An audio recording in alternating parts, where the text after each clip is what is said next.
ሰውነቴን ያልበኛን፣ እጄን ያልበኛን፣ እግሬን ያልበኛን፣ ላበት ያስቸግረኛል ይላሉ። ለመሆኑ የሰውነት ከመጠን በላይ ማላብ ምንድን ነው? በምንስ ይከሰታል? የሰውነት ከመጠን በላይ ማላብ ምክንያቶች ውስጥ ምንድን ናቸው? የሰውነት ከመጠን በላይ በሚያልበን ሰዓት መፍትሄዎች ውስጥ ምንድን ናቸው?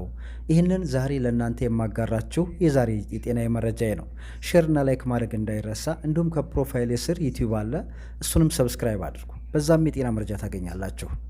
የሰውነት ከመጠን በላይ ማላብ፣ ላብ የሰውነት መልስ መስጠት አንዱ ሂደት ሲሆን ሰውነት ራሱ ከመጠን በላይ የሆነ ሙቀትን ለመከላከል የሚያደርገው መልስ ነው።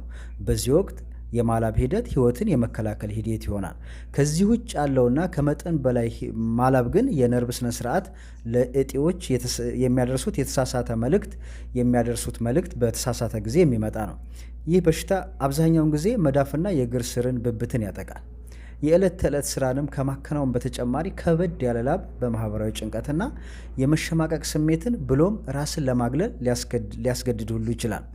የሰውነት ከመጠን በላይ ማላብ ምክንያቶቹ ምንድን ናቸው? የመጀመሪያው ጭንቀት ነው። በደም ውስጥ የስኳር መጠን መቀነስ፣ ከመጠን በላይ መወፈር፣ አንዳንድ በሽታዎች እንደ ቲቪ እና HIV፣ የታይሮይድ ሆርሞን መጨመር፣ አልኮል አዘውትሮ መጠጣት፣ እነዚህ የሰውነት ከመጠን በላይ ማላብ ምክንያቶች ናቸው ማለት ነው። ከሁሉም በላይ ደግሞ ጭንቀት ያለባቸው ሰዎች ለዚህ እጅግ በጣም ተጋላጭ ናቸው ማለት ነው። ስለዚህ ጭንቀትን ማስወገድ ያስፈልጋል ማለት ነው።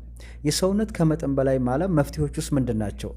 እንደ መፍትሄ የሚጠቀሙት በቤት ውስጥ የምንጠቀማቸው በየቀኑ መታጠብ፣ ይህንንም ማድረግ በሰውነት ላይ ያሉ የባክቴሪያ መጠንን እንዲቀንስ ያደርጋል። እንዲሁም ሻወር ከወሰድን በኋላ እግርን በደንብ ማድረቅ፣ በተለይ በጣት መካከል ያሉ ውሃዎችን በደንብ ማድረቅ ያስፈልጋል። ፓውደር መጠቀም ያስፈልጋል። እግራችንን ገላችንን ከታጠብን በኋላ ማድረቅ ማለት ነው። ውሃዎችን ማጥፋት ማለት ነው። ፓውደርም መጠቀም ያስፈልጋል። የሚጠቀሙትን ጫማና ካልሲ መምረጥ፣ ጫማውና የጫማ ሶል ከቆዳ የተሰራ ቢሆን ይመረጣል። ጫማ መቃየር፣ አንድ ጫማ ከ2 ቀን በላይ ያለ መልበስ።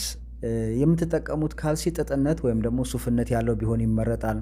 ከጡጥ ወይም ደግሞ ከሱፍ የተሰሩ ካልሲዎች እርጥበትን የመምጠጥ ባህሪ ስላላቸው እንቅስቃሴ በሚበዛበት ጊዜ እርጥበትን በደንብ ሊመጡ ስለሚችሉ ሽታን ይከላከላሉ። ስለዚህ እነዚህን ሹራቦች መጠቀም ያስፈልጋል ማለት ነው።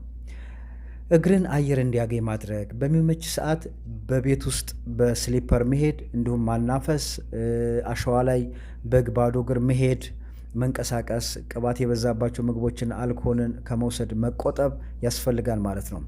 ስለዚህ እግራችሁ እያላባችሁ ወይንም ደግሞ የእጅ ላበት የሚያስቸግራችሁ ከሆነ እነዚህን ነገሮች መጠቀም ይኖርባችኋል ማለት ነው። ለዛሬ ብታዳምጡት ያልኩት የጤና መረጃ ይሄ ነበረ። ነገ በሌላ መረጃ ተመልሰን እስከምንገናኝ በያላችሁበት ሰላማችሁ ይብዛ።